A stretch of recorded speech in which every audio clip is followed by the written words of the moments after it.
শিক্ষার্থীরা আসসালামু আলাইকুম, সবাই কেমন আছো? দেখো, আজকে তোমাদের ভেক্টর যুগের ত্রিভুজ বিধিটা খুব ইজিলি ভাবে বোঝানোর চেষ্টা করব। অনেকেই ভেক্টর যুগের ত্রিভুজ বিধিটা নিয়ে তোমরা ঝামেলায় আছো, বুঝতে পারো না।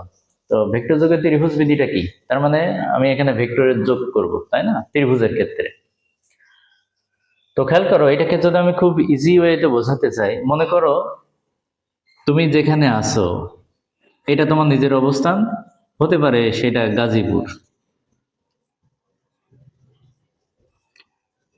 ওকে, তোমার অবস্থানটা, তুমি গাজীপুরে আছো। এখন তুমি গাজীপুর থেকে ঢাকায় গেলে সোজা,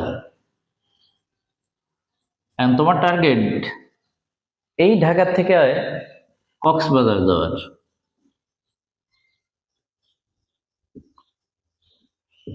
ওকে, তাহলে তুমি প্রথম কাজ হলো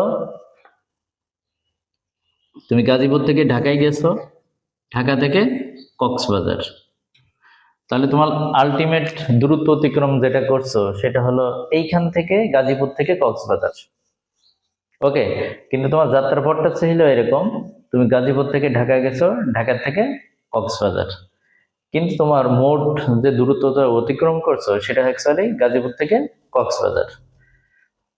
তাহলে তোমার মোট দূরত্ব হবে এই গাজীপুর থেকে কক্সবাজার, এইটা। এখন তার মানে এই দুইটা যে দূরত্ব হবে, ঢাকা থেকে গাজীপুর, গাজীপুর থেকে ঢাকা এবং ঢাকা থেকে কক্সবাজার, এই যে দূরত্বটা হবে, এই দূরত্ব হবে এই দূরত্বর যোগফলের সমান। তার মানে এইটা হলো লব্ধি ভেক্টর হবে। ঢাকা গাজীপুর থেকে ঢাকা, ঢাকা থেকে কক্সবাজারের যে দূরত্ব, এটা হবে এই দূরত্বের সমান। সুতরাং এইটাকে যদি আমরা ভেক্টরের মাধ্যমে দেখাই, এটাকে যদি আমি এ বি ভেক্টর এবং সি এর মাধ্যমে দেখাই, তাহলে দেখো এই এ ভেক্টরের যে অন্তবিন্দু, এই অন্তবিন্দু মানে এবি ভেক্টরের যে অন্তবিন্দু, এই অন্তবিন্দু থেকে পরবর্তী ভেক্টর যেটা বিসি ভেক্টর যোগ হয়। সুতরাং এই এবি ভেক্টরের দিক এবং বিসি ভেক্টরের দিক যেদিকে হবে, ত্রিভুজ বিধি অনুসারে